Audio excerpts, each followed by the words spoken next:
Youthful. The fear is simply because you are not living with life, you're living in your mind. The candy-colored crown they call the sun. Unknown Space Radio. Goes to my room every night.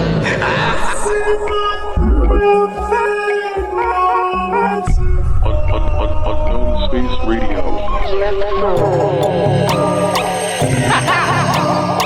Ever since Tom Argonda was a boy, he harbored a dream of building a time machine.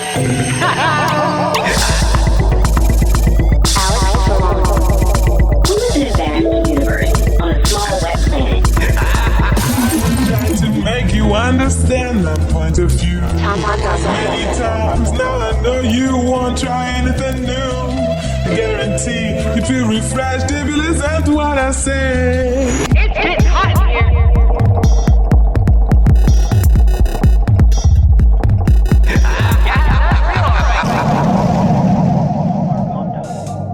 Alex, still on. To understand what death is, we need to understand what life is. The show you're tuned into right now was put together by students and staff enrolled in the broadcasting courses in the radio television department at San Joaquin Delta College. Thanks for listening and supporting college radio. Unknown Space Radio. Unknown Space Radio, Season 2, Year of the Fool. Unknown Space Radio, Season 2, Year of the Fool.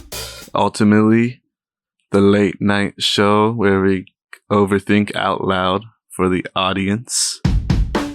I don't even remember the full slogan, but Me neither. I'm so sad. yeah, this is the final episode. Yeah, this is something I've been thinking about since the start of the season, that the show's going to come to an end, and I don't know, it really sucks because it's like we've done a lot of resolve. We've gone through a lot, and we've talked about a lot, and we've been able to recover from a lot. At least I have. Now that this is about to end, it's like my creative outlet is going to be gone. Yeah. I mean, there's always something else to do. But either way, somewhat the final episode. This is somewhat going to be our goodbye. Not really, because there is another episode. But this is the last time we're talking directly to you. This is the last time you're going to hear from us. Yeah. This is Unknown Space Radio, episode 11. Unknown Space Radio. The title of the episode is Unknown Space Radio. It is a self-titled episode, and I name it that because this is a special 1 hour long episode. This episode, we're going to be talking about just about every topic we've talked about so far in season 1. Full disclaimer, we are not going to go into the Lucy's episode since they do not have a central topic. And we are not going to do the final episode of last season since that was about death. And we already have an episode about death. Episode 1. Where did my winter go? Jumping into episode 1, Where Did My Winter Go? This episode of season 1 was not about anything. It had no central topic. Like, the only thing I really remember talking about was, where did my winter go? Actually wondering, just bamboozled by the speed of time. Because, you know, winter is one of my favorite seasons. I remember just thinking it left like nothing. The entire holiday season was a flash. What else did we talk about that episode? I remember talking about how COVID was like coming up, and we were like, oh yeah, it's not that big of a deal. And here we are, what? How many months has it been? Too much. It's been a very long time. And COVID is still running amok throughout the country. But yeah, I do remember, I remember you telling me about, like, oh yeah, episode 1, where did my winter go? I was like, yeah, dude, winter did fly by fast. It only felt like we had like 2 weeks of winter break. Even though it was like 2 months or something, but still. And I mean, you're probably going to cut it out, but you were saying that, like, you find yourself in the same cycle.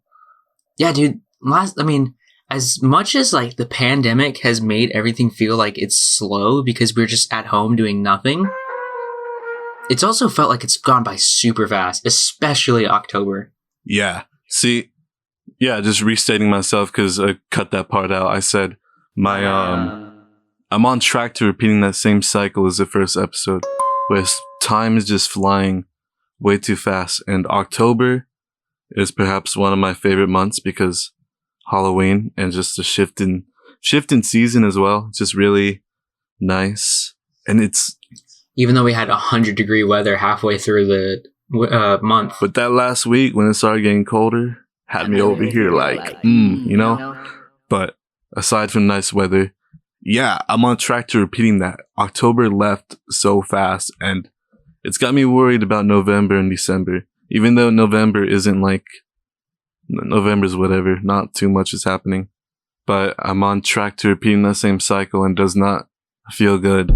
This growing old thing, this time thing, it eludes me. And again, like what you're saying with the pandemic, pandemic has really messed with the perception of time for me. And, oh man, daylight savings ending is making it even worse. But where did my October go? I'm leaving it at that, unless you have any other thoughts. Episode 2. Beware the candy-colored clown. Episode 2. Beware the candy-colored clown. An episode on dreams. I remember we had a discussion about like good dreams leading to disappointment when you wake up and bad dreams just being eh. I've actually had a conversation with a lot of friends about that. I guess not really a lot of friends, but like a couple friends about that, and they all agree. And like I was looking back at like the comments of of that episode, and someone else agreed too. And I like how everyone can agree on that, especially now more than anything. Like with the pandemic, like how I don't know. There's times where you and I just don't sleep for a long time, so that even like messes with our head more when it comes to dreams. And then you just wake up and you just sit there and dwell all day because what else can you do?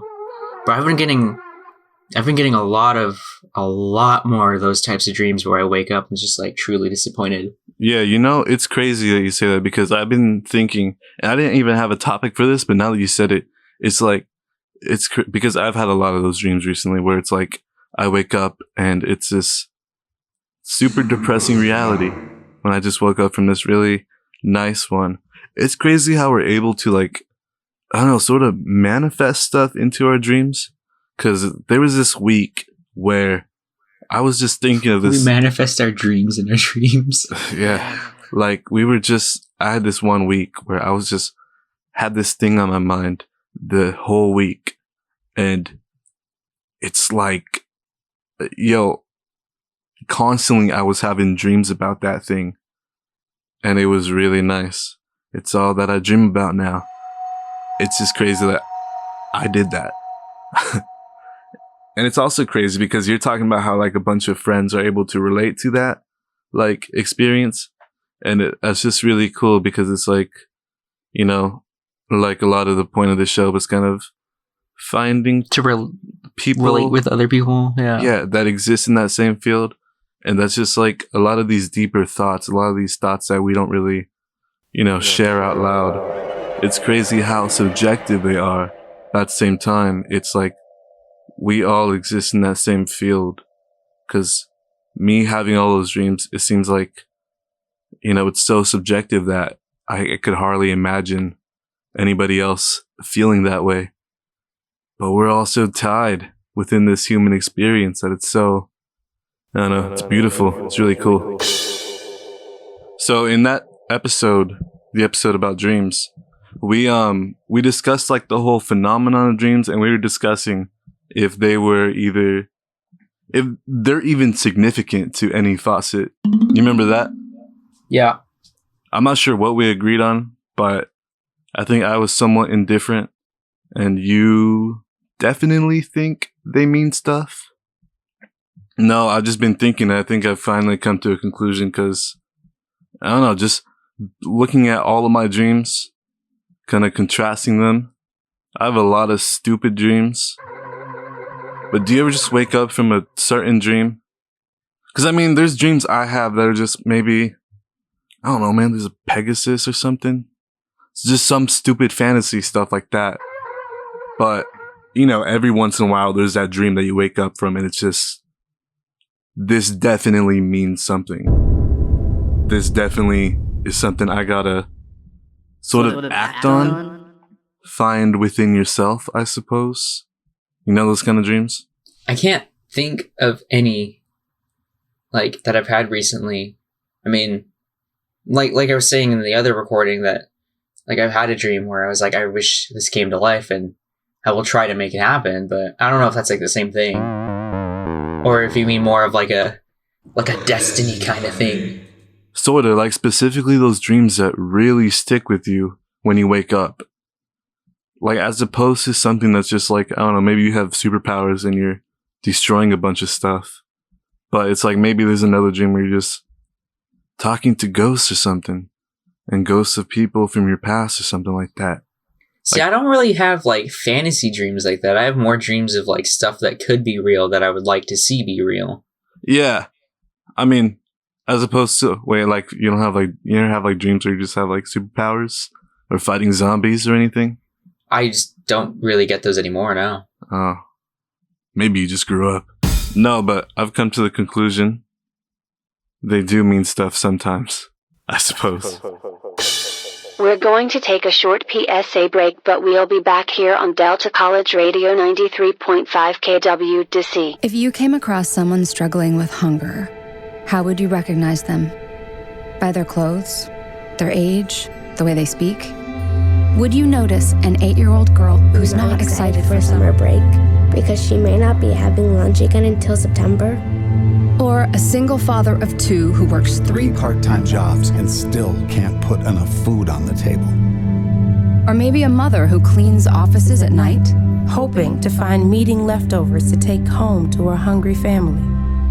Or a war veteran who's having a hard time landing a job and getting back on his feet. I am the one in 8 Americans who struggle with hunger. People you pass by every day but never knew were hungry. I am hunger in America. Hunger can be hard to recognize. Learn why at IamHungerInAmerica.org. Brought to you by Feeding America, 200 Food Banks Strong, and the Ad Council. Episode 3. Normal Love. Alright, so I'm moving back into episode 3, Normal Love, which is, of course, an episode about love. Man, it's so, just because, not that, I mean love in the context of what we were talking about in the episode, you know, relationship, partner, boyfriend, girlfriend, girlfriend, whatever, whatchamacallit, like love in general. Did you hear my stomach growl? No. Is that you hungry for love? Man, maybe. But anyways, not love in general, man. That's such a cool concept. Like, even, like I said, even out of context of what we were talking about in the episode, like love between one another in like a relationship, it's like it's cool that humans are able to do that. Like sort of have this sort of codependency for one another. And not even necessarily codependency. It's not like you have to rely on someone, but it's like this optional codependency that we have. And I've just been thinking about it, reflecting on it, even looking at it, even like with my friends that are in love, or even just in my friends in general. Like, cause you know, I love my friends. I love my family. I love people. I love things. Man, it's just, I'm love crazy. That's all. And it's cool that I'm able to do that. It's cool that we're able to do that. You know, that's something, you know, one of my friends have said to me that, like, in order to fall in love, I just need to make friends, you know? And not necessarily fall in love with those friends, but I just need to make friends and, like, have, like, relationships that aren't romantic. Because that's the thing. I don't have a lot of friends. And my quality and quantity is low and not very good. So, but yeah, that is really cool. Like, just the desire to feel for someone. And I think that is one of my biggest, like, detriments, is my longing for, you know, for something. But that's what I find myself, like, up at night thinking about. That's what keeps me up at night, is my longing for, you know, love. Even, again, out of context of what we were actually originally talking about, like boyfriend, girlfriend and such, it's like, man, we really don't need that. It's cool, of course, and it's a big mission in life, but at the end of the day, I think if it never comes to me, I think I'll be fine. I don't think I'll be fine. You don't need to fall in love, man. All you need is to love something. And that's like, that goes a long way. Even without people in my life, it's like, man, I love making this show. I love I love riding my bike. And it's like, that's all I did forever. Maybe I might get bored, but where could I truly complain, I guess? And because my friend and I were just talking about it, because prior to that conversation we had, where we were kind of talking about, well, I basically said that, like, love is a very cool concept, and it's cool that we're so able to do that. It's also, like, one of the most restricting, I think, things that we chase after, I guess. And that mostly has to do with, like, chemistry, because, I mean, you could be super into something, and even aside from such stuff like wanting to be someone's boyfriend, girlfriend, just chemistry matters. And even with, like, friends, it's like there could be someone that you want to be friends with so bad, but if the chemistry is not there, then you gotta just know your place, I guess, and just give up. I get that, because like this girl I was talking to, I really felt for her, right? And, like, in a loving sense, like, I feel like I could say a lot, but, like, whenever we actually tried to talk, you know, I felt like we lacked there. So I get that, like, you have to start somewhere, and the chemistry can be in one place but not in the other. Yeah, and especially, like, when you say that, I assume you're talking about, like, it could be totally one-sided, I suppose. Yes, but that's not what I was going for. What I was going for was more like you can like be in love with someone, right? But, like, socially, you guys lack. Like, you guys lack in communication and just, like, everyday, you know, like, the basics, like the friend stuff. The aspects that are only going to make that relationship stronger, I suppose. It's, if you lack in those, then it's really, I don't know, it's a harsh feeling, because then it's like, what's the point in trying if I'm going nowhere? And this is even aside from relationships. This is even, you know, like, friends. When you can't do basic human stuff. Yeah, like, there's people, like, someone like you, especially what makes this, like, stuff work. I don't know. I'm able to work closely with you on this stuff because I feel like we're kind of on the same page regardless. And it's like other people, it's like you could maybe want to be their friend, but if that's not there, then it's so hard to even get it to that point. I don't know, chemistry is just so important, especially in relationships. So I've noticed that, like, a lot of the friends that I have, like, we are very similar. Like, I would say, like, you and I are very similar. Like, Joel and I are very similar. And this dude that I work with, who, like, he's, like, my only friend at work, and I'm, like, his only friend at work. Like, him and I are very similar. Like, and a lot of the things we do, a lot of the ways we think of things and stuff. And that's so, like, special. Yeah. And I feel like when it comes to, like, love, I don't really look for someone who's that same, maybe not necessarily look for it, but I don't ever come across people who have that same, you know, personality type. And I think that's where my issue is. And that's where I can't, like, like I was saying with this girl I was talking to, we have very different personalities, and I think that's where that chemistry lacked. And like when you go and look at friendships, a lot of the chemistry is there because the personalities are very similar, you know? I totally get that. Because especially with, and maybe that's the problem. Maybe because with friendships, the chemistry is there.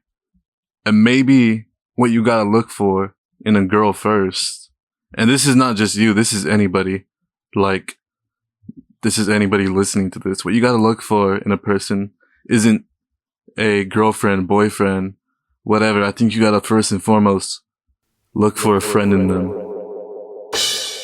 Episode 6. Don't look deep in the eyes of the time crisis. Time. Episode, I think 6. 6. Don't look in the eyes of the time crisis.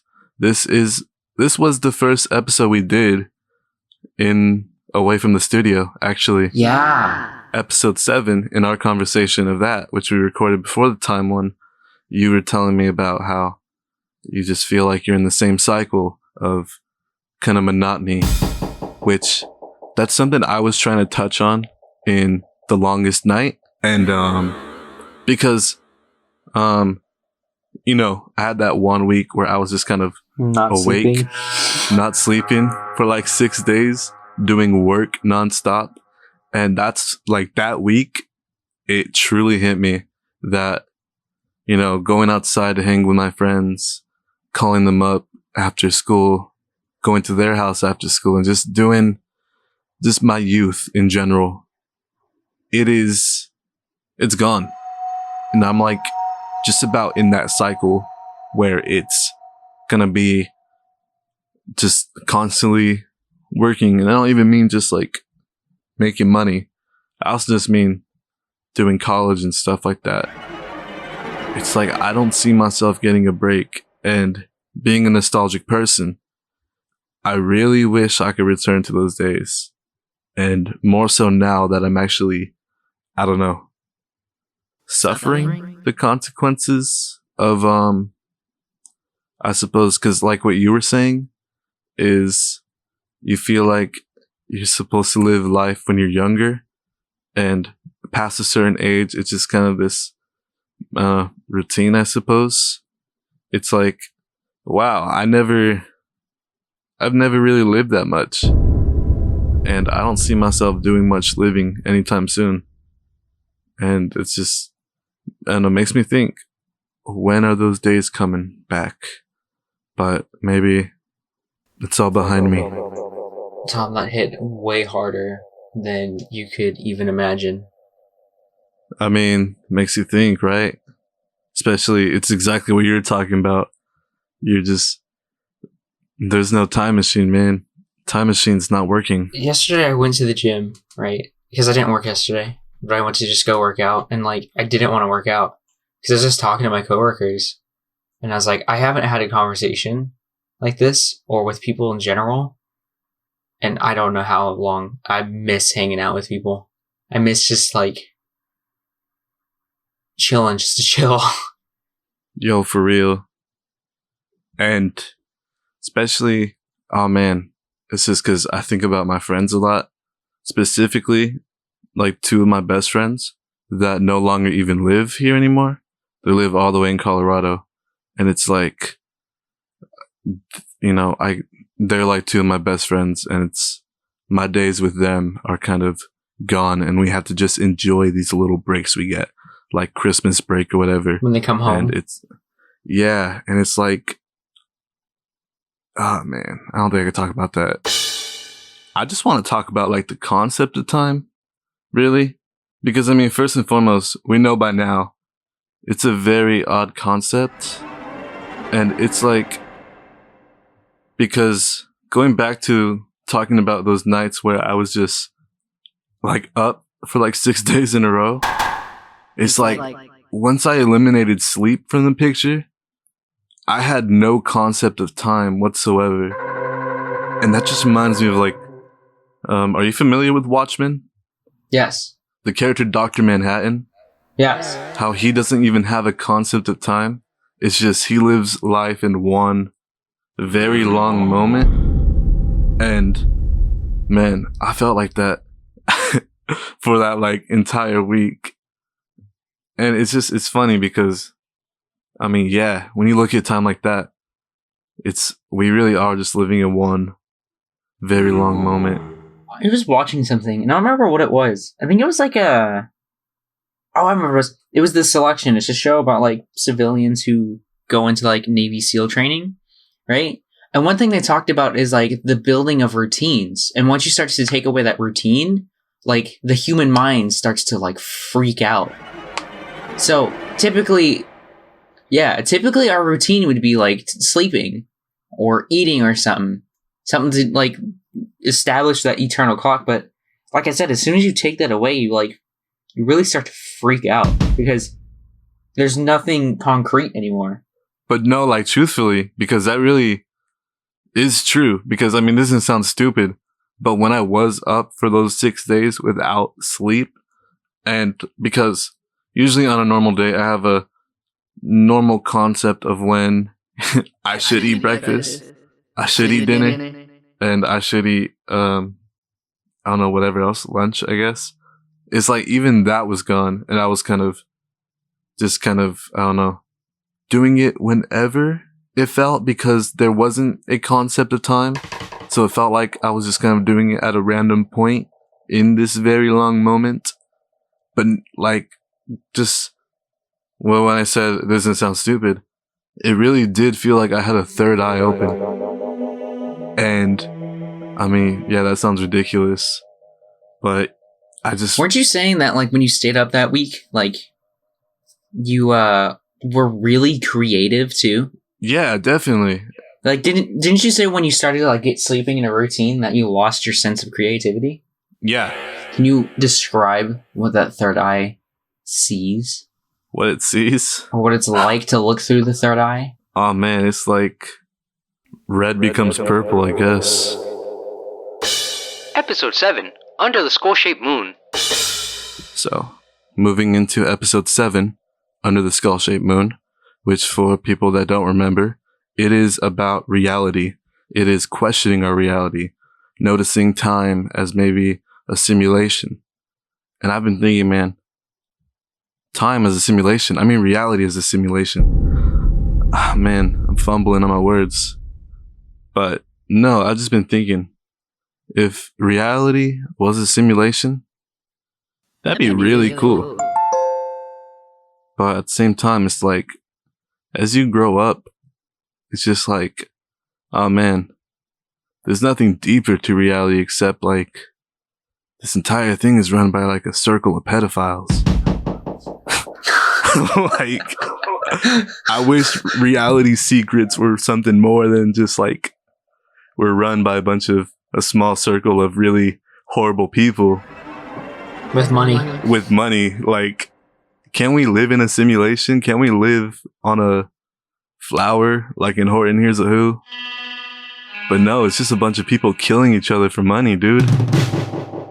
That's a harsh reality we're in. I don't know where to go from that. It's pretty good. Yo, like, no, but doesn't it make you think? Because it's like, you know, reality is a simulation. Maybe. But at the same time, it's like, obviously, we're not in a simulation. And it's kind of like, it's fun because it's like you want to find those glitches. Like, I don't know. Like the Mandela effect. Yeah, but it's like, there's nothing deeper to this sad reality except we're just a bunch of rats in an experiment. A bunch of mice. I'm going to quote Thanos here, that reality is often disappointing. But I feel like if we were to discover the truth behind like our reality, I think we would be disappointed. And I feel like we have a pretty good grasp on our reality. So we are disappointed. And I don't think finding more or trying to find more is really going to help anything. Because if you try to think more into what our reality actually is, that might just depress you, dude. Honestly, it's like even that explanation I come up with, that we're just a bunch of mice fighting each other for money, killing each other for money, all run by some rather large people. It's like that alone is pretty depressing. And it's like, you know, maybe that might just be a theory. But no, it's not a theory. We're well aware of that. But it's like, what am I going to do with that information? Other than make myself sad at night? I also think thinking of life and reality as a simulation, I think that just contributes to thinking that life is like purposeless and there's no ambitions. And I think that's why, I don't know, maybe not having an answer is like, you know, the saying, ignorance is bliss. Yeah, you're right. Maybe it is just that. But, I don't know. Regardless, I just wish there was something more apparent, something more fun, I guess. But no, we're just a bunch of money-making machines trying to find love before we die. We're going to take a short PSA break, but we'll be back here on Delta College Radio 93.5 KWDC. There are everyday actions to help prevent the spread of respiratory diseases. Wash your hands. Avoid close contact with people who are sick. Avoid touching your eyes, nose, and mouth. Stay home when you are sick. Cover your cough or sneeze. Clean and disinfect frequently touched objects with household cleaning spray. For more information, visit cdc.gov/COVID-19. This message brought to you by the National Association of Broadcasters and this station. In healthcare, misinformation can be as deadly as the most serious disease and spread just as quickly. For years now, myths about childhood immunizations have been spreading on the internet and social media. The physicians of the Illinois State Medical Society urge parents to know the facts and get your child immunized. Immunizations are scientifically proven to be safe and effective, and failure to immunize can harm your children and others. Talk to your child's doctor to get the facts about immunizations. Again, on the topic of reality, and just kind of, even though we just established this is definitely not a simulation, and it's rather a sad experiment, I suppose. It's crazy going back to episode 1, what I was talking about. It's like, because I'm in that same cycle. And in reality, I was probably in that same cycle the year before last year. That's insane to me how much everything just repeats itself. And it's like, we've got to step up to this. Like I said, it's not a simulation. It's a game, somewhat. I didn't even say game. I said experiment. But even if we play it like a game, to get out of this cycle, you got to step up to the game and play it even harder. You got to try a little harder. Because in reality, I know exactly what my problem is. I know why I'm in that cycle where it's like, wow, where did this time go? It's because I'm not doing anything. I'm not doing anything to make winter memorable for me. I know why winter is so nostalgic to me. It's because I've had a few winters that were really eventful, man. And all that is in the past. And I can't grasp that anymore. But I know... Even more so... Sorry. Oh, no, go ahead. Even more so now with COVID, because you're like literally forced to have to be at home and do nothing. Dude, yeah. There's a lot of opportunities I'm missing out on now. And it's like, maybe those winter days are in my past. And maybe it'll always just be just that. But I don't want to live in that reality where it's like nothing, where I'm in that cycle, I suppose. So I'm just trying to figure out, how do I exit this maze, I suppose. I feel like with the more and more time we have to just think, I feel like my sense of reality is just warping and everything is just becoming the same old thing every day. So it's like, you know, the saying, same different day. Same stuff, different day, yeah. That's exactly what I've been feeling like. Since I've gone back to work, my weeks are just, I gotta work these days, and then I have these 2 days to do nothing. And that's exactly what I do. I just lay in bed all day in those 2 days. You're back in the money machine, man. Yeah. And it just makes me think, like, this is what life is going to end up becoming, is just working and living a 9 to 5, not even 9 to 5, an 8-hour job 5 days a week for minimum wage, unless we do something to change that. But to do something to change that is so difficult, and it's so hard to keep up with that. And our whole life, the whole rest of our life, is going to be make money so I can live and so I can eat. This reality is depressing like that. Once you're part of the money-making machine, it's like you're just in that cycle. I also think that is why, like, my dreams have been a lot more vivid and a lot more memorable. I guess that might be the same thing. But why, like, my dreams have been more, I can't think of the word, I guess visual, and why they're sticking with me is because they break that cycle of the money machine, and there's something outside the box. And I don't know, dude, it's just hard to look forward and look back when everything is just the same thing over and over again. And I'm honestly really sick of this routine already, and I've only been doing it for like 2 years. And it's a whole lifetime's worth of stuff. 2 years is a lot, man. Dreams are like the escape. And even aside from going to sleep and, entering dreams, the idea of dreams, like dreams as hope, like I dream to become a director, whatever.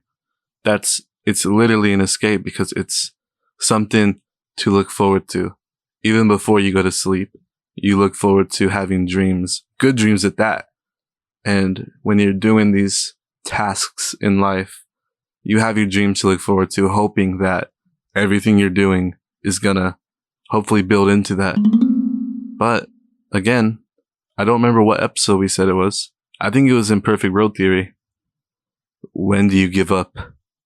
When do you realize your dreams are just fantasies? That's probably the tragedy of this reality.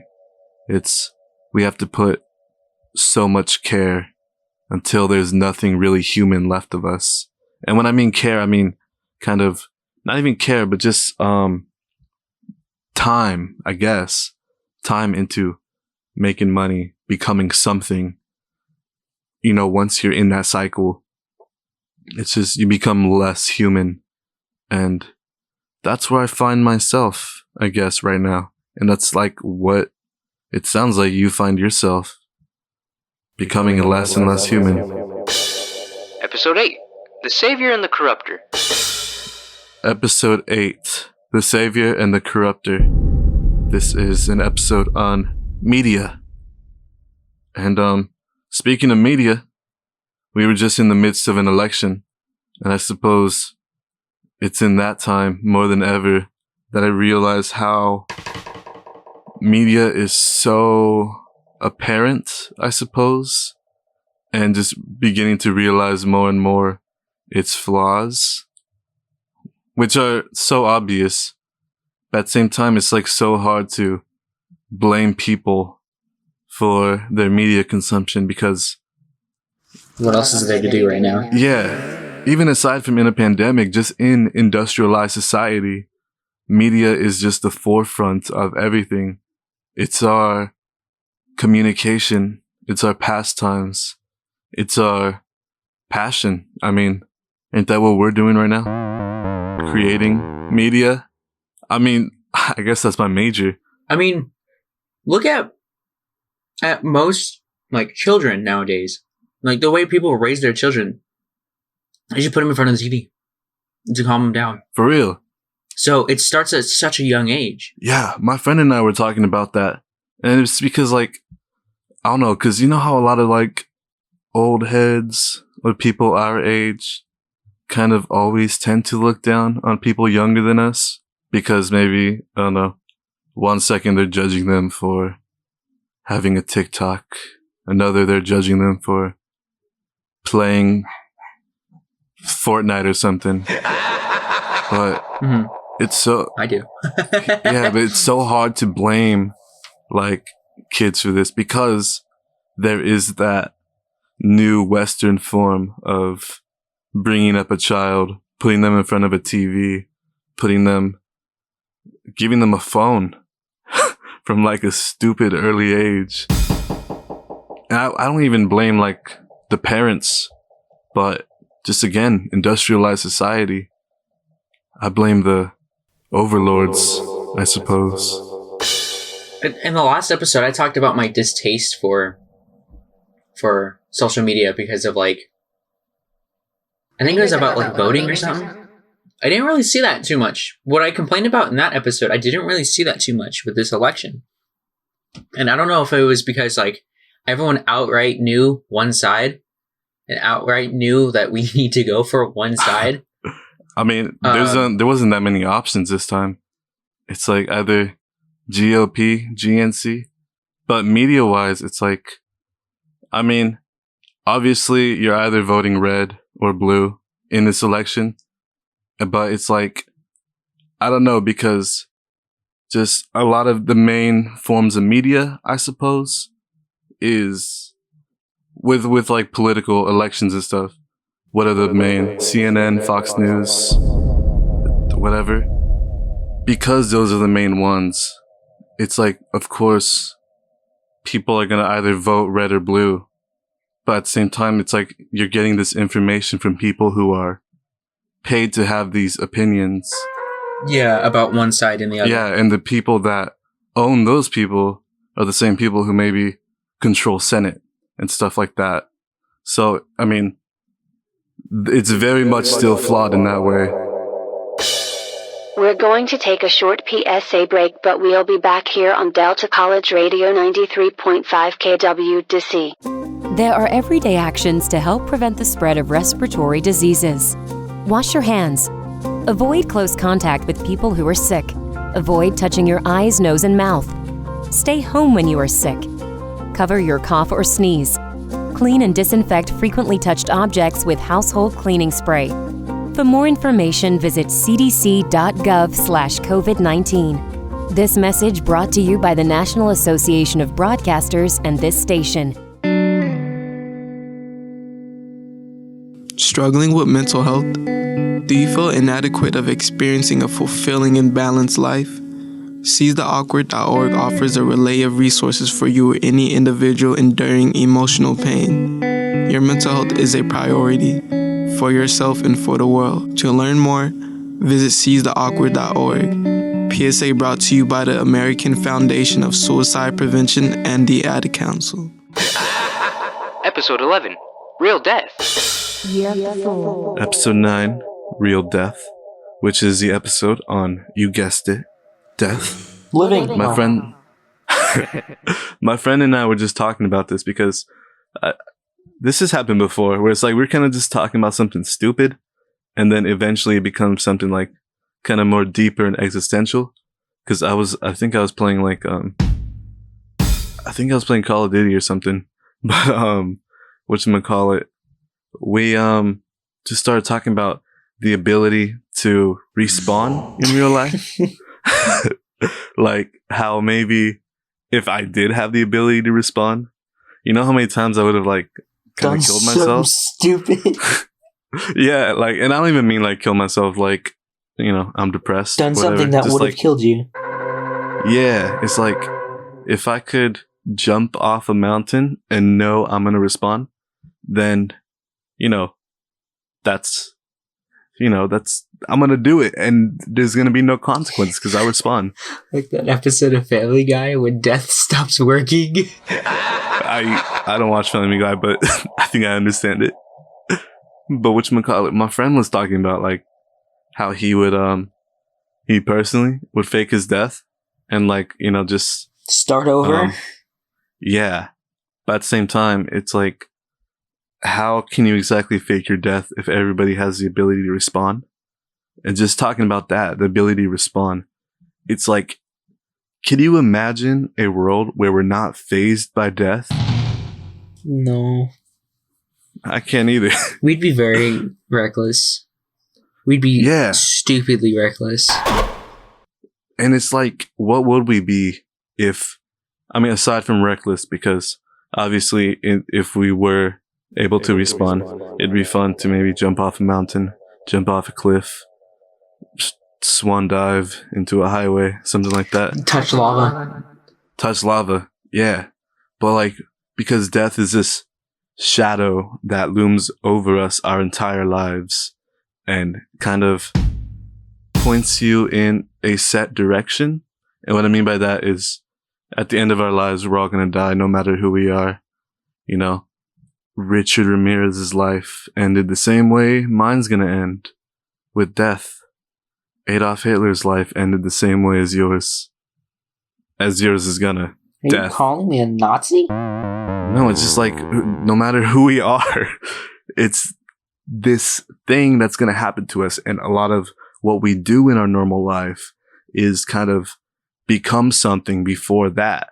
But in a world where we're not fazed by it, what are we even doing? What are we working towards?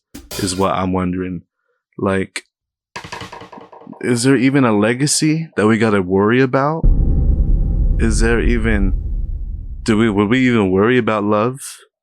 I guess, just stuff like that, because obviously we want to be loved before we die. That's like something I've talked about before, how that's like love and death are the two main goals of life, I think, to an extent. But in a world where we're not fazed by death, I just thinking this, what are we? So, going back to episode 2 of season 2, Year of the Fool, we talked about the Call of the Void, which, to refresh people's memories, is kind of about like, how do I say, like whether or not you should kill yourself. It's that impulse. It's that impulse to do something that is dark or morbid or can hurt yourself or hurt someone else. Yeah, like basically if I'm standing on a bridge, it's like this small impulse in the back of my head that tells me to jump because I have that ability to jump. Or if I'm, I don't know, recording in the booth with Alex, if I want to punch him, I have that ability to. And there's a small impulse to do it. But I'm not going to do it because that wouldn't make sense. I think it's a little bigger than that. I don't got an impulse to punch you, man. But even like with the bridge, it's like jumping off wouldn't make sense because it's not like I desire death. It's kind of, I have the ability to do it, so why don't I do it? The Call of the Void is that, just that dark impulse to do these dark things. And I think that's probably the best way I could put it. But no, my dad and I were talking about it because he listened to the show. And, no, we were talking about it because it's, you know, we're either alive or dead. And at the end of our lives, we're going to be dead. So the fact that we don't act on these impulses, especially the ones that are like, I could totally drive off a cliff or whatever and just end my life. That's really the total amount of control we have. Yeah, and I think it's incredibly powerful. Yeah, that self-control is insane because that's totally in our power. And I saw a quote the other day from someone named Albert Camus, I guess, which I don't know who that is, but I saw this quote and it really made me think about. Oh, that's my uncle. Huh? That's my uncle. Oh, cool guy. This quote from this Albert Camus guy goes, "The only serious question in life is whether to kill yourself or not." And that, honestly, dude. Yeah, like that just struck a giant chord in me because yeah, we either are dead or alive, and by the end of our lives, we're gonna be dead. So it's like, that's the only serious thing in life that we truly have to, I suppose, face, I guess. And obviously there's other serious things, but more so the more ultimate thing. It's like we've talked about before. It's the only promise in life. Yeah. And that's the best way to put it. And it's like knowing that we're able to totally end our lives if we truly wanted to, but we don't do it. That's insane how much control we have, especially when we like to get on here every week and complain about our lives.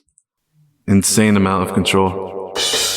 Any final words you want to say to the audience? This is sort of our final normal words, I suppose.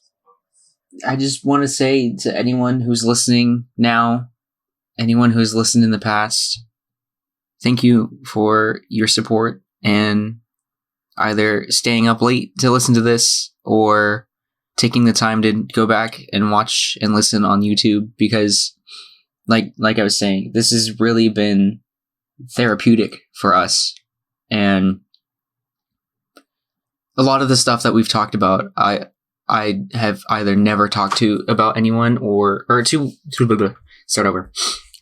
There's a lot of the stuff that we've talked about, either I've never talked to people about this or that stuff before, or I guess maybe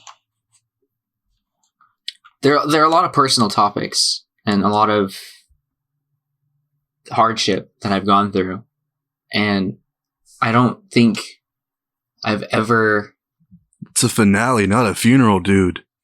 I think the stuff that I've talked about is stuff that I never planned on talking about. And if we didn't do this show, I probably would have just not talked about them and just spewed. I feel that. Like, I was thinking the other day, like, there's a lot of thoughts I've gotten out on air that probably would have stayed bottled otherwise. So first and foremost, shout out RTV. Pretty cool that I got this opportunity. And shout out my partner, Alex. Wouldn't want to do this any other way. So that's cool. Like I said, man, I've said this before, and I'll say it again. Shut you up. could have totally done this show with someone else, with one of your friends, and I'm so glad that you chose me. Yeah, cool. I mean, I didn't have a choice, really. It's not like I wanted you. It's just that, like, you know, like, what we don't really talk about on here is I actually really hate Alex. He's perhaps one of the worst people I've ever met. And that's what I always, like, secretly thought about, and I tell Tom that, and he's like, nah.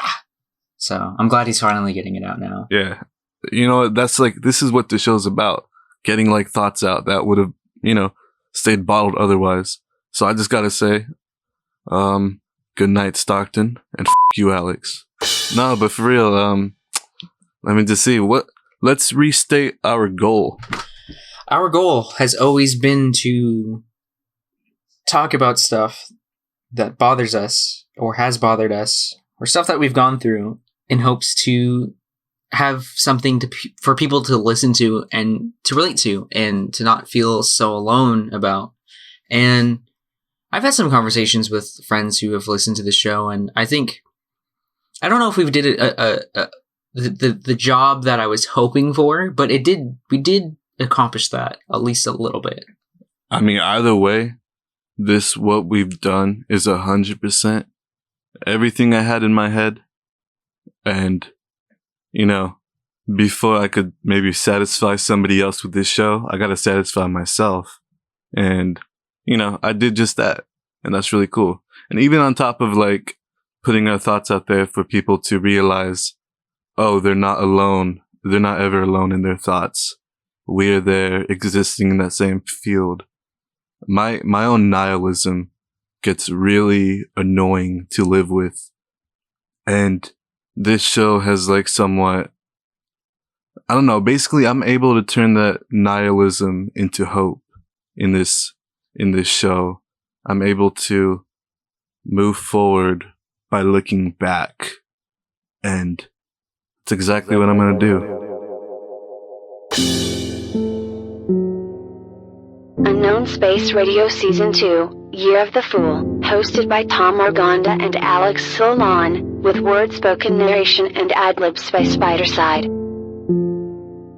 Written and directed by Thomas Joseph Arganda and Alexander Nathaniel Solon, with writing credits from Louis Lua. Production of show and music by Thomas Arganda with help from Louis Lua. Thank you for listening. Stay tuned for the finale, Episode 12, Extreme Football, and the Death of a Politician. Unknown Space Radio, Season 2, Year of the Fool has been a production of KWDC 93.5 LPFM, Delta College Radio. This program is made possible by listeners like you. Programming is produced by the students, staff, and faculty of San Joaquin Delta College's Radio Television Department. It is supported by the Delta College Department of Arts, Humanities and Multimedia, the Career Technical Education and Workplace Development Office, and the State of California. Thank you for listening.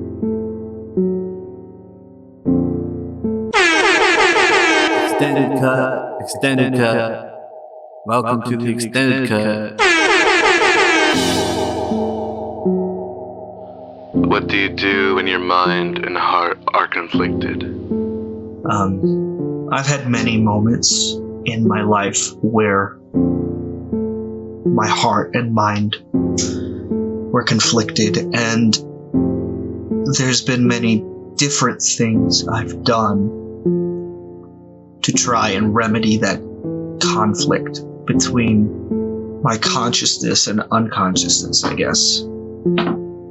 I feel that the best thing that you can do in that situation, personally, would be to try and take everything into account and sort of keep your eyes open to why you're feeling, what your heart is telling you, and sort of find an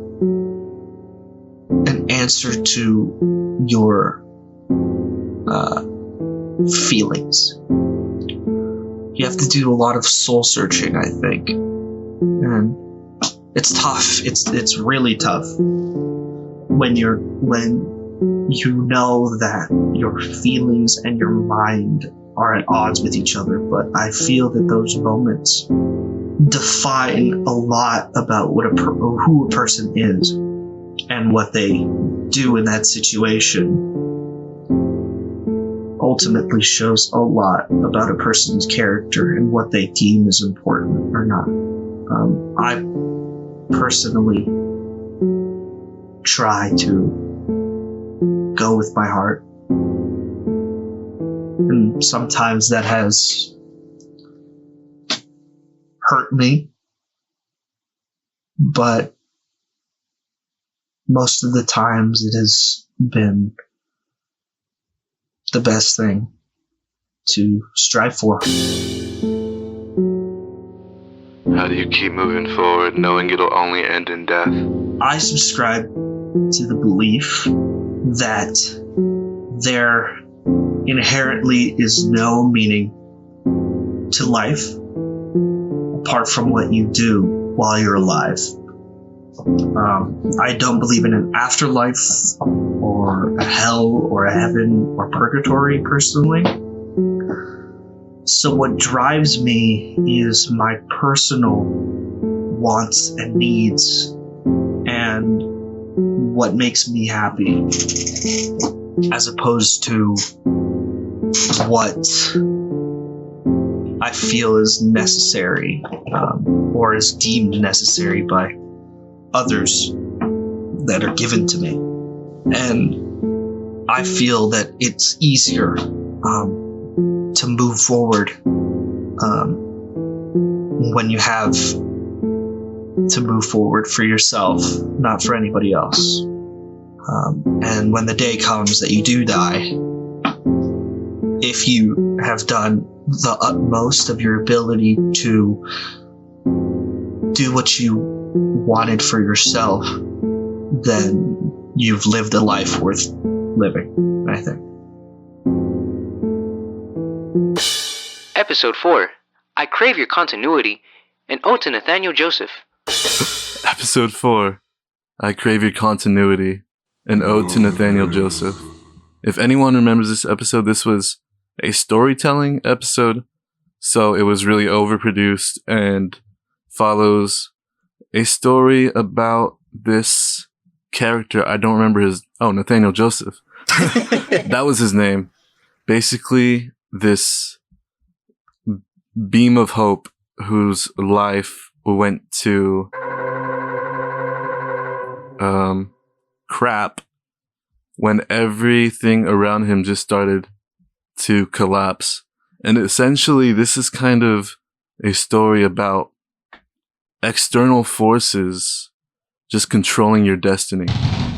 And we'll talk later in the show about how, because we've already recorded it, but later in the show, we talk about kind of monotonous routines we're in. And that very much feels like an external force controlling our life and such.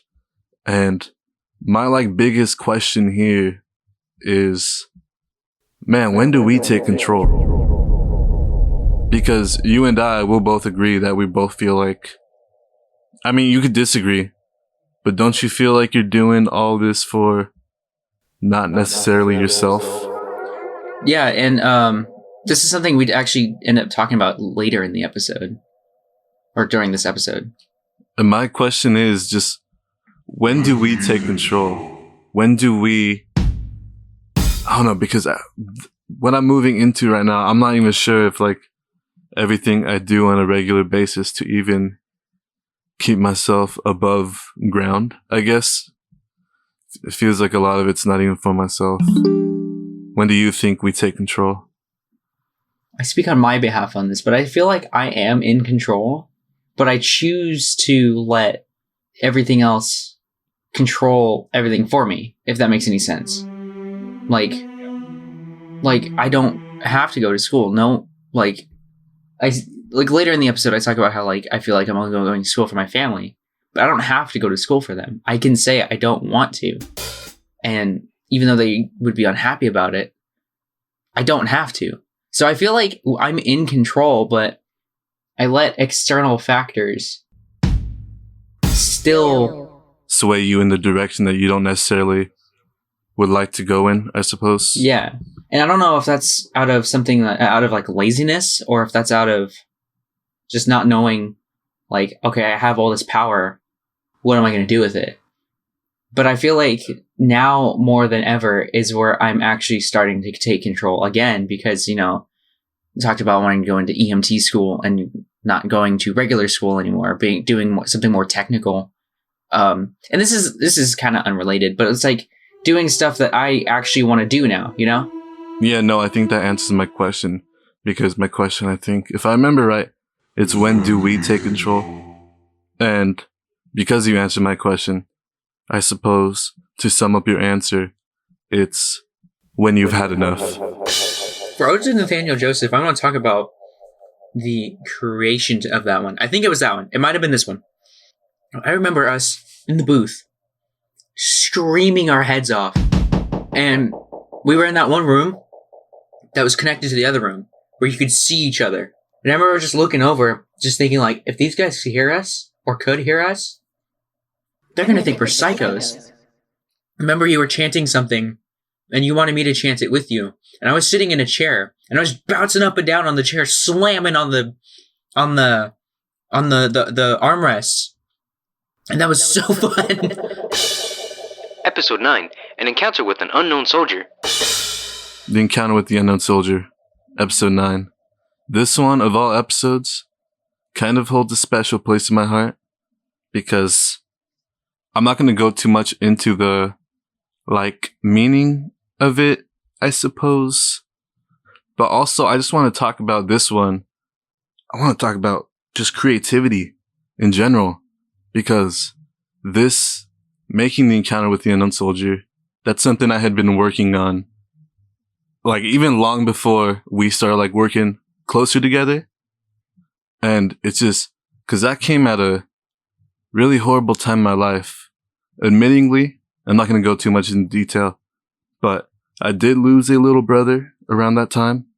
And that's mostly, it's 100% about losing something that means a lot to you. It was either death, heartbreak, and because it ties into the name, it sort of reflects on names. Because the Unknown Soldier, you know about him, I suppose. The person. Them, yeah. It's man, we don't know their names. But there's so much more than we'll ever be. Unknown Soldier is a more profitable name than maybe Tom Arganda or Alex Salon will ever be. And I was mostly relating that to the people I've lost, because it's a harsh feeling. It's like, you're never going to know these names, and they meant the world to me. But Unknown Soldier, it's like, that means a lot to a lot of people. And just the writing process of that just came into my life at that really harsh time where I was losing a bunch, I suppose. And just creativity as an outlet, even though you don't even consider yourself to be, I don't know, that creative. I think you are. Like, you still have that ambition that still brings you back here every week, brings you back to Spider Island when we work on it. Yeah. And there's stuff that I want to do and work on that I probably never will. Well, I mean, we've already discussed it. We will. But it's just, man, creativity, just making stuff, writing stuff. It's a great outlet. That's all I want to say for this. That's why I'm so sad. That's why I'm so sad the show's coming to an end, because this is my creative outlet. Episode 12. Board my eyelids before the conqueror worm devours all of Stockton. Episode 12. Board my eyelids before the conqueror worm devours all of Stockton. / I felt my size. This was a storytelling episode, I suppose. This episode was mostly poetic, and it just kind of told the story of our deaths, from us being aware of our own mortality, to us dying, to us on the other side. I think this is single-handedly the most beautiful episode that we've ever made out of season 1 and season 2. It's probably my favorite. Thanks, man. I mean, thank yourself, too. You helped make it. I think it's more because of the I felt my size section. Oh, no, definitely. I think just hearing, how many people was that? A bit. Well, okay. I don't know the exact number. Hearing that many people giving their answers, and a lot of the answers were all unique. And I feel like for a moment there, that was the most we resonated with other people. Yeah, truly. And to hear every answer was it was beautiful. But I think at the same time too, I remember this being a very difficult episode. Take two. I remember this being a very difficult episode to make, because this was the first time you had me write something. And there was guidance. It was prompts, but it was like there wasn't like, you didn't really hold my hand with the writing on this one. And I'm not a good writer. I've never been a good writer. I've never been very poetic. And I think that was like the charm of the contrast between us, because I was kind of talking about how I feel, and you were straight up just talking about how you are, like in the most blunt way, I guess. I remember doing writing and recording one stage or one thing that I don't remember if it was one of the stages or if it was, I know it's in the episode, but I don't remember if it was in one of the stages or if it was something separate. But I remember writing it, I remember reading it, and I was just like, this just feels edgy, just to be edgy, you know? And part of it was how I was truly feeling. I do remember feeling part of it, like, was true. But I also remember feeling like I was forcing a lot of stuff. And so I remember telling you, like, I don't like this at all. And I was going to rewrite it. And I actually didn't think you were going to keep it in. And what I ended up writing, and the 3 different stages, I liked so much better. Because I feel like that was really the duality of where my brain was at the time. And I think in the course of writing that, I changed. Like, my brain, I guess, matured and grew and moved on. Yeah, man, that's cool. And you can really hear that, because one was really like, oh, I want to die, blah, blah, blah, blah, blah. And the other one was like, I don't really want to die, but it's going to happen. So it's like, this is fine, you know? No, I definitely see that. And I think it's specifically between 1 and maybe 3, I suppose. Maybe, because I know there's one part where I need to fill in some gaps. So I specifically took that more edgier cut to fill it in. And, no, there's a very clear contrast, I suppose. And it fits with the whole, tone, I guess, because it's like in this, at the beginning, it's like we're so over life, I suppose. Over the struggles of every day, one may say. But by the end, we were supposed to be kind of at terms with it. Kind of, there was meant to be this resolve, and I think you did just that. Mm-hmm. And I think that reflected the show itself, because when we started the show, I feel like that's where we were. Like the first episode of Unknown Space. And by the end of it, we had become different people. No, I get that. And that's like a lot of the, again, like the theatrics of the show. Like the storytelling episodes are meant to be kind of somewhat resolve, kind of accepting those, how do I say, flaws, insecurities, fears, because it's like, man, overthinking. Your thoughts are how loud I am. It's where we put our midnight. Your thoughts are valid, but it's so ridiculous, I guess, because it's like I'm 20 years old, worrying about a death that probably won't happen till I'm 70, 60. It's like I got so much time, but I'm stressing out about it like it's gonna happen tomorrow. And that's where I gotta... But we don't have that time. At the same time, we don't, because we can never take a risk. But, I mean, shoot. It's like, if not now, then when? And it's just the whole, I don't know, point of the episode. And even the show is to kind of not necessarily exaggerate it, but make this human experience sound more theatrical, because it is so comedic to some extent. And when you realize it's nothing more than just pure comedy, it's like at that point you could turn this nihilism into hope. Once you get over those fears, once you treat it as something that's lower than you are, then you could truly move on. That's good. I am ending the recording.